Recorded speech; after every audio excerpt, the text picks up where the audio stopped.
श्री शिव महापुराण के अंदर इसमें ऋषियों के प्रश्न के उत्तर में श्री सूत जी नारद और ब्रह्मा जी का संवाद का अवतारण किया है। बोलिए श्री शंकर भगवान की जय। श्री शिव महापुराण द्वितीयायाम रुद्र संहितायाम प्रथमः सृष्टिखंडः प्रथमो अध्यायः।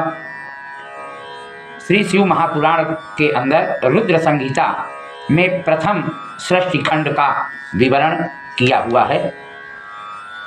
इसमें ऋषियों के प्रश्न के उत्तर में श्री सूत जी नारद और ब्रह्मा जी का संवाद का अवतारण किया है।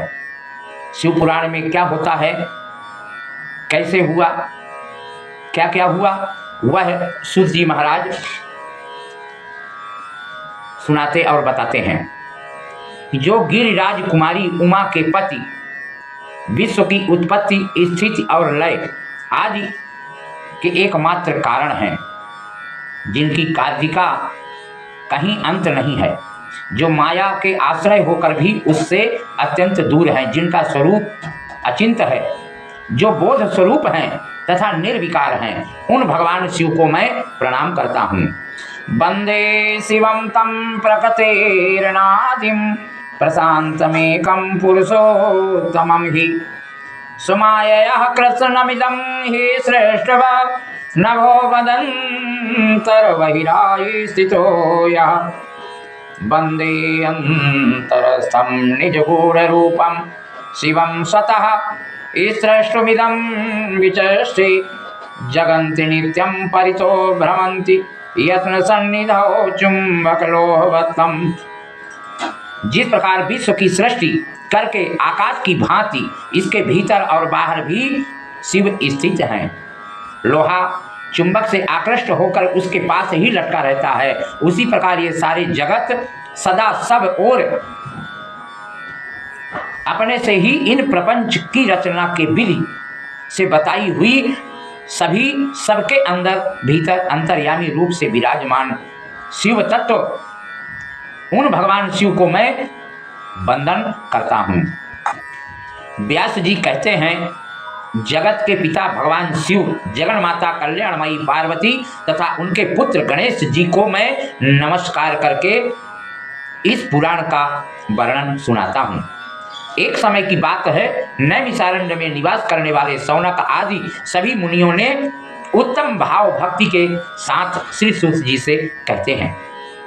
ऋषिगण कहते हैं कि विद्वेश्वर संहिता की जो साध साधन खंड नाम वाली शुभ तथा उत्तम कथा है, उसे हम लोगों ने भगवान की कृपा से प्राप्त किया। जगतः पितरं शंभुं जगतो मातरं शिवां तत्पुत्रस्य गणाधीशं नतैतद्वर्णयामहि। सूत सूत महाभाव चिरंजीव सुखी भव यच्छावयसि नस्ताद सांकरी परमां कथां। व्यास प्रसादात् तत्सर्वज्ञो प्राप्तो असि कृत्यकृत्यतां नाज्ञात्यं विद्यते किंचिद भूतं भव्यं भवेत् यद्। भगवान कहते हैं कि हम लोग सदा शिव भगवान शंकर की उत्तम कथा का श्रवण करते हैं, चिरकाल तक जीवित रहें और सदा सुखी रहें, इस प्रकार भगवान सभी को आशीर्वाद देते हैं। अपनी सद्भक्ति के द्वारा गुरु व्यास जी ने परम कृपा को प्राप्त कर विशेष रूप से सब कुछ प्राप्त किए, संपूर्ण जीवन को भी कृतार्थ कर लिया। हे महामुनि, भगवान शिव के परम उत्तम स्वरूप का वर्णन, साथ ही शिव और पार्वती के दिव्य चरित्रों का पूर्ण रूप से श्रवण करिए। निर्गुण महेश्वर लोक में सगुण कैसे धारण करते हैं, हम सब लोग विचार करने पर भी शिव तत्व को नहीं समझ पाते। सृष्टि के पूर्व में भगवान शिव किस प्रकार अपने स्वरूप से स्थित होते हैं। प्रसन्न हुए महेश्वर अपने भक्तों तथा दूसरों की कौन सा उत्तम फल देने प्रदान करते हैं, यह सब हमसे भगवान शिव शीघ्र प्रसन्न होकर के और महान दयालु हैं, इसलिए सब बता रहे हैं। ब्रह्मा, विष्णु और महेश ये तीनों देवता शिव के ही अंग से उत्पन्न हुए हैं। इनमें महेश तो पूर्णांश है, वह स्वयं ही दूसरे शिव है। आप उनके प्राकट्य की कथा, विशेष चरित्रों का वर्णन, उमा के आविर्भाव और उनके विवाह की भी कथा कहिए। निष्पाप सूत जी ये सब तथा अन्य बातें भी बताइए। व्यास जी कहते हैं कि शंकर भगवान के चरण कमलों का स्मरण करके मुनीश्वरों यह सुनिए, आप लोग बड़ी उत्तम बात पूछी है। पशुओं की हिंसा करने वाले निष्ठुर कसाई के सिवा और कौन पुरुष तीनों प्रकार के लोगों को सदा आनंद देने वाले शिव गुणानुवाद करने वाले, सुनने वाले, मन में कोई तृष्णा लेकर ऐसे महात्मा पुरुष भगवान शिव के उन गुणों का गान करते हैं। संसार रूपी रोग की दवा शिव तत्व है। शिव मन और कानों को प्रिय लगने वाला है और संपूर्ण मनोरथों को देने वाला यह शिव तत्व कहा गया है। आप लोग प्रयत्न पूर्वक शिव लीला का वर्णन, नारद जी ने शिव रूपी भगवान विष्णु से प्रेरित होकर अपने पिता ब्रह्मा जी से पूछा। सूत जी के द्वारा कथित उस वचनों को सुनकर श्रेष्ठ ब्राह्मण आश्चर्यचकित हो उठे। सुंदर वचन को सुनकर हमारे हृदय में कौतूहल हो रहा है। ब्रह्मा और नारद का यह वचन महान सुख देने वाला संवाद कहा हुआ है। संसार से मुक्ति प्रदान करने वाली यह शिव लीला वर्णित है। भगवान आत्मज्ञानी और मुनियों के ऐसे वचनों को सुनकर प्रसन्न हुए और सूत जी कहते हैं ब्रह्मा और नारद संवाद के अनुसार सब आपस में बताते हैं। हरि ओम। श्री द्वितीयोऽध्याय। नारद मुनि की तपस्या किस प्रकार हुई, इंद्र द्वारा तपस्या में विघ्न उपस्थित कैसे करते हैं। नारद का काम पर विजय पाना और अहंकार से युक्त होकर ब्रह्मा, विष्णु और रुद्र से अपने तप का वचन कहते हैं, बखान करते हैं। एकस्मिन् समये विप्रः नारदो मुनिसत्तमः ब्रह्मपुत्रो विनीतात्मा तपो अर्थं मनेयादधि तत्राश्रमो महादिव्यौ नानाशोभासमन्वितः तपो अर्थं सयो तत्र नारदो दिव्यदर्शनः चक्रे मुनि समाधिं तमः ब्रह्मेति यत्र विज्ञानं भवति ब्रह्म साक्षात् कारकारं द्विजः संस्मार सह स्मरं शक्रस्ते तथा देवनायकः आजगाम धूतं कामः समधीर महिषियुतः। सूत जी महाराज सभी मुनिगणों को बताते हैं कि ब्रह्मा जी के पुत्र मुनि शिरोमणि विनीत चित्र नारद जी के तपस्या के लिए मन में विचार करते हैं। हिमालय पर्वत में एक गुफा देख करके देव नदी गंगा निरंतर वेग पूर्वक बहती हुई, उसके बगल में वहां एक महान दिव्य आश्रम था जो नाना प्रकार से सुशोभित हो रहा था। दिव्यदर्शी नारद जी तपस्या करने के लिए वहां पहुंचते हैं। तपस्या करते करते दीर्घ काल तक दृढ़ता पूर्वक आसन बांधकर मौन हो प्राणायाम पूर्वक समाधि में स्थित हो गए और समाधि लगा करके ब्रह्म का साक्षात कराने वाला अहम ब्रह्मासि यह विज्ञान प्रकट होता है। मुनिवर नारद जी इस प्रकार तपस्या करने लगे। तब देवराज इंद्र कांप उठे, मानसिक संताप से व्याकुल हो गए। इंद्र अपने सभी देवताओं को बुलाए और उनसे कहते हैं कि नारद मुनि मेरा राज्य लेना चाहते हैं। मन ही मन ऐसा सोचकर इंद्र ने तपस्या भंग करने की कामना और इच्छा प्रकट करते हैं। उस समय इंद्र ने मन से कामदेव का स्मरण किया। समान बुद्धि वाले कामदेव अपनी पत्नी रति के साथ वहां पहुंचते हैं। आए हुए कामदेव को देखकर देवराज इंद्र ने शीघ्र ही स्वार्थ के लिए उनको संबोधित करते हैं और कहते हैं कि हे कामदेव, मेरी सहायता करो। हे मित्र, तुम्हारे बल से मैंने बहुत लोगों की तपस्या का गर्व नष्ट किया है। तुम्हारी कृपा से ही मेरा यह राज्य स्थिर रहता है। पूर्ण रूप से संयमित होकर दृढ़ निश्चयी देवर्षि नारद मन से विद्वेश्वर भगवान शंकर की प्राप्ति का लक्ष्य बनाकर हिमालय में तपस्या कर रहे हैं। मुझे शंका है कि ब्रह्म से वो मेरा राज्य ही मांगेंगे। अब तुम वहां जाकर उनकी तपस्या में विघ्न डालो। इंद्र की ऐसी आज्ञा पाकर कामदेव बसंत साथ लेकर बड़े गर्व से उस स्थान पर गए और अपना उपाय करने लगे। इस प्रकार सारी कलाएं रच डाली। कामदेव और बसंत के अथक प्रयत्न करने पर भी नारद मुनि चित्त में विकार नहीं उत्पन्न हो पाया। महादेव जी ने दोनों का गर्व चूर्ण कर दिया। कामदेव का जब प्रभाव नहीं हुआ, उसी आश्रम में काम शत्रु भगवान शिव ने उत्तम तपस्या की थी और वहीं पर उन्होंने मुनियों की तपस्या का नाश करने वाले कामदेव को शीघ्र ही भस्म कर डाला था। उस समय रति ने कामदेव को पुनः जीवित करने के लिए देवताओं से प्रार्थना की।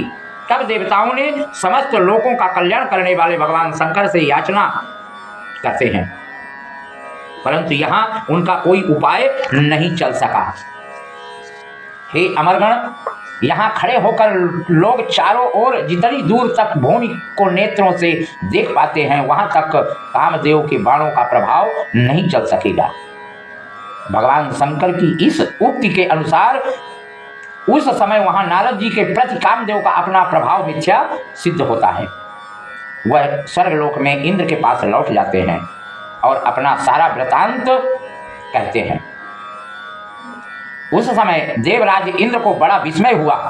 नारद जी की भूरी प्रशंसा की, परंतु शिव की माया से मोहित होने के कारण वे उस पूर्व वृतांत का स्मरण न कर सके। वास्तव में इस संसार में सभी प्राणियों के लिए शंभु की माया को जानना अत्यंत कठिन है। शिव तत्व को पहचानना बड़ा मुश्किल है। जिसने अपने आप को शिव को समर्पित कर दिया है, उस भक्त को छोड़कर शेष संपूर्ण जगत उनकी माया से मोहित हो जाता है। नारदो अपि चिरं तस्थौ तत्रेषानुग्रहेण पूर्णं मत्वा तपस्त्वं विराम ततो मुनिः कामाज्यं निजं मत्वा गर्वितो भूर्मुनीश्वरः व्रथैव विगत ज्ञानः शिवमाया विमोहितः धन्या धन्या महामाया सांभवी मुनिसप्तमः तद्गतिं नाहि पश्यन्ति विष्णु ब्रह्मादयो अपि। वास्तव में संसार में सभी प्राणियों के लिए शंभु की माया बड़ी अपूर्व है। उस भक्ति को छोड़कर शेष संपूर्ण जगत उनके माया से मोहित हो जाता है। नारद जी भी भगवान शंकर की कृपा से वहां चिरकाल तक तपस्या में लगे रहे। अपनी तपस्या को पूर्ण हुआ जानकर वे मुनि उससे विरत हो गए। कामदेव पर अपनी विजय मानकर उन मुनीश्वर को व्यर्थ ही गर्व हो गया। भगवान शिव की माया से मोहित होने के कारण उन्हें यथार्थ बात का ज्ञान नहीं रहा। भगवान शंभु की महामाया धन्य है। ब्रह्मा विष्णु आदि देव भी उनकी गति को नहीं देख पाते। उस माया से अत्यंत मोहित नारद जी गर्भयुक्त घमंडवश वृतांत बताने के लिए तुरंत ही कैलाश पर्वत पे पहुंचते हैं। वहां रुद्रदेव को नमस्कार करके गर्व से भरे हुए मुनि ने अपने आप को महात्मा प्रभु और कामजेता मानकर उनसे अपना सारा वृतांत कहते हैं। यह सुनकर भक्त वत्सल शंकर जी अपनी माया से मोहित वास्तविक कारण से अनभिज्ञ तथा भ्रष्ट चित्त नारद जी से कहते हैं कि हे मुनि, मेरी बात सुनो। अब से फिर कभी ऐसा बात कभी भी मत कहना। खासकर भगवान विष्णु के सामने तो इसकी चर्चा कदापि नहीं करना। तुमने मुझसे अपना जो वृतांत बताया उसे पूछने पर भी दूसरों के सामने मत कहना। सर्वथा गुप्त रखने योग्य है, इसे कभी किसी से प्रकट नहीं करना। यह शिक्षा मैं दे रहा हूं। इस प्रकार बहुत कुछ कहकर संसार की सृष्टि करने वाले भगवान रुद्र ने नारद जी को शिक्षा देते हैं, लेकिन माया से मोहित होने के कारण नारद जी ने उनकी दी हुई शिक्षा को अपने लिए हितकर नहीं माना। भावी कर्मगति अत्यंत बलवान होती है, उसे बुद्धिमान लोग ही जान सकते हैं। भगवान शिव की इच्छा को कोई भी मनुष्य टाल नहीं सकता। उनकी यह बात सुनकर ब्रह्मा जी ने भगवान शिव के चरण बिंदु में स्मरण करके और समस्त कारण जानकर अपने पुत्र को यह कहने से मना किया। नारद जी शिव की माया से मोहित थे, अतएव उनके चित्त में मद का अंकुर जम गया था। इसलिए ज्ञानियों में श्रेष्ठ नारद जी ने ब्रह्मा जी को भी यह बात बताई। लोक में शिव की जैसे इच्छा होती है वैसा ही होता है, समस्त विश्व उनकी ही इच्छा अधीन चलता है, उन्हीं की वाणी रूपी तंत्री से बंधा हुआ है। अब नारद जी इतना सुन और जान करके वहां से तुरंत विष्णु लोक में पहुंचते हैं। नारद जी मुनि को आते देखकर भगवान बड़े आदर से उनको बैठाते हैं, आदर सत्कार करते हैं। भगवान नारायण विष्णु भगवान उनसे पूछते हैं कि कहां से आ रहे हैं, आपका आगमन कैसे हुआ। भगवान विष्णु का यह वचन सुनकर गर्व से भरे हुए नारद जी मद से मोहित होकर अपना सारा वृतांत बड़े अभिमान के साथ बताया। नारद जी मुनि अहंकार युक्त वचन सुनकर मन ही मन शिव के चरण बिंदों का स्मरण भगवान विष्णु ने उनके काम विजय के समस्त यथार्थ कारण को पूर्ण रूप से जान लिया। सुबुद्धि भगवान विष्णु भक्तिपूर्वक कैलाशपति शंकर की स्तुति करने लगे। भगवान विष्णु कहते हैं कि आप प्रसन्न हो हे शिव, आप धन्य हैं और सबको विमोहित करने वाली आपकी माया भी धन्य है। विश्व पालक हरि शिव के द्वारा जो होना था उसे हृदय से जानकर शिव के आज्ञानुसार मुनि श्रेष्ठ नारद जी से भगवान विष्णु कहने लगे कि आप धन्य हैं, आप तपस्या के भंडार हैं, आपका हृदय भी बहुत बड़ा उदार है। जिसके भीतर भक्ति ज्ञान और वैराग्य नहीं होते उसी के मन में समस्त दुखों को देने वाले काम मोह आदि विकार शीघ्र उत्पन्न कैसे हो सकते हैं। आप तो नैष्ठिक हैं, ब्रह्मचारी हैं, सदा ज्ञान वैराग्य से युक्त रहते हैं। आप तो जन्म से निर्विकार और शुद्ध बुद्धि वाले हैं। श्री हरि की कही हुई बहुत सी बातें सुनकर मुनि शिरोमणि नारद जी जोर जोर से हंसने लगे और मन ही मन भगवान को प्रणाम करके इस प्रकार कहते हैं, यदि मुझ पर आपकी कृपा है तब कामदेव का मेरे ऊपर क्या प्रभाव हो सकता है। ऐसा कहकर भगवान के चरणों में मस्तक झुकाकर इच्छा अनुसार विचरने वाले नारद मुनि वहां से अपने विचरण में प्रस्थान कर देते हैं। हरि ओम। श्री स्कंद पुराणे श्री शिव महापुराण अंतर्गत द्वितीया रुद्र संहिता श्रेष्ठ खंडी नारद वर्णन नामकः समर्पयामि।